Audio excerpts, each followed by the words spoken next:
జై గురుదేవ్. మనం ఈనాటి సత్సంగంలో ఒక విషయాన్ని తెలుసుకోబోతున్నామండి. ఒకరు ఏమడిగారు అంటే, శ్రీరామాయణంలో చాలా అంతరార్థాలు ఉంటుంది అని చెప్తారు కదా, మాకి దాంట్లో ఏదైనా ఒకటి చెప్పండి అని అడిగారండి. కాబట్టి ఈనాటి ధ్యాన సందేహాలు కార్యక్రమంలో మనము శ్రీమద్ రామాయణం నుండి ఒక్క సన్నివేశాన్ని తీసుకొని దాంట్లో ఏమి అంతరార్థం ఉంది అనే విషయాన్ని తెలుసుకోపోతున్నామండి. ఫస్ట్ శ్రీరామాయణంలో ఆంజనేయ స్వాముల వారు సీతమ్మ వారిని వెతకడానికి వెళ్తారు కదా. అంటే సుగ్రీవుని యొక్క రాజ్యంలోని వీరులు కొంతమంది ఒక్కొక్క దిక్కుకి వెళ్తారు కదా. అట్లా ఆంజనేయ స్వామి, అంగదుడు, జాంబవంతుడు, మరి కొన్ని సైనికులు వీరులు దక్షిణ దిక్కుగా వెళ్తారు అమ్మవారిని వెతకడానికి కదా. అప్పుడు ఏమైందంటే, వాళ్లకు చాలా వరకు వెతికినా వాళ్ళు సముద్ర తీరాన్ని చేరుకోలేకపోయారంట. వాళ్ళు ముందుకెళ్ళే దారిని వాళ్ళు చేరుకోలేకపోయారట. అప్పుడు వెతుకుతూ వాళ్ళు చాలా సేపు తర్వాత ఒక గుహలోకి వెళ్ళిపోయారట. అప్పుడు ఆ గుహ నుండి అవతల రావడానికి వాళ్ళ చేత కాలేదట. అంటే ఆ గుహలోనే తిరుగుతూ ఉండిపోయారు అని మనం రామాయణంలో చదువుకుంటాం కదా. అప్పుడు ఏం జరిగింది? అప్పుడు స్వయం ప్రభ అనే ఒక సాధ్వీమణి వాళ్ళ దగ్గర వచ్చి, మిమ్మల్ని నేను సముద్ర తీరానికి తీసుకెళ్తాను, మీరందరూ కళ్ళు మూసుకోండి అని చెప్పి, మళ్ళీ వాళ్ళ కళ్ళు తెరిచేసరికి వాళ్ళు సరైన దారికి చేరుకున్నారు.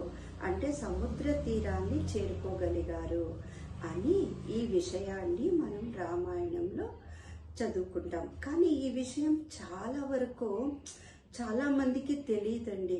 ఎందుకంటే మనము రామాయణాన్ని చాలా వివరంగా చెప్పుకున్నప్పుడు మాత్రమే ఈ సన్నివేశాన్ని మనం చెప్పుకుంటాము. కొంచెం షార్ట్గా, కొంచెం చిన్నగా రామాయణాన్ని చెప్పుకోవాలన్నప్పుడు ఈ సన్నివేశాన్ని మనం స్కిప్ చేసేస్తామండి.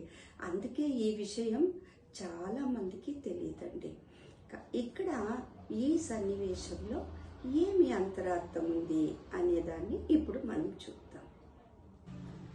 అంటే ఈ విషయము బహిర్ముఖంగా చూసేటప్పుడు ఏమంత ముఖ్యమైనది కాదేమో అనేనట్టుగా అనిపిస్తుందండి.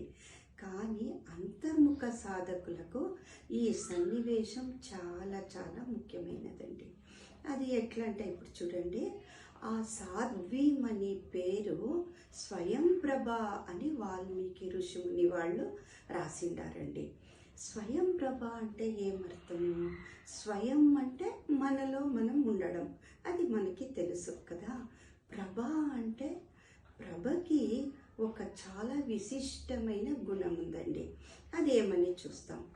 చూడండి, ఇప్పుడు మనము ఇక్కడ ఉంటాం కదా. మళ్ళీ మనం మార్కెట్కో దేవాలయానికో వెళ్ళాలనుకుని వెళ్ళినప్పుడు అక్కడికి వెళ్తాం అనుకోండి. అప్పుడు మనం అక్కడ ఉంటాం, ఇక్కడ ఉండము కదా. మళ్ళీ తిరిగి మనము ఇక్కడికి వచ్చేసరికి మనం అక్కడ ఉండము, ఇక్కడ ఉంటాం. అంటే ఏదైనా ఒక్క స్థలంలో మాత్రమే మనం ఉండగలుగుతాం. మనం నార్మల్ మనుషులు ఎట్లంటే ఎక్కడైనా ఒక్క స్థలంలో మాత్రమే ఉండగలుగుతాం కదా. కానీ ప్రభ అంటే ఎట్లా తెలుసా? ఈ ప్రభ అనే పదాన్ని మనము సూర్యచంద్రుల దగ్గర సూర్యప్రభ, చంద్రప్రభ అని చాలా ఎక్కువగా ఉపయోగిస్తామండి. అంటే సూర్యప్రభ అంటే కన్నా చూడండి, ఆ సూర్యుడి యొక్క వెలుగు, కాంతి, ఆ వేడితనం, ఇవన్నీ కూడాను సూర్యుడిలో ఉంటుంది. మన దాకా కూడా అది వస్తుంది కదా. ఆ కాంతి సూర్యునిలోనూ ఉంటుంది, మన వరకు కూడా వస్తుంది కదా.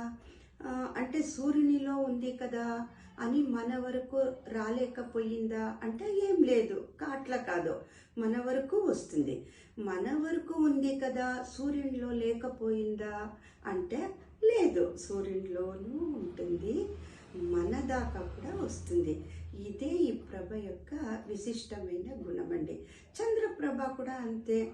ఆ చంద్రుడి యొక్క ఆ వెలుగు, ఆ చల్లనితనం అంతా కూడాను చంద్రునిలోనూ ఉంటుంది, మన వరకు కూడా వస్తుంది. ఇదే ఈ ప్రభ యొక్క ఒక విశిష్టమైన గుణమండి. సరే, దీనికి అంతర్ముఖంగా ఏమి అర్థం అని ఇప్పుడు చూస్తాం.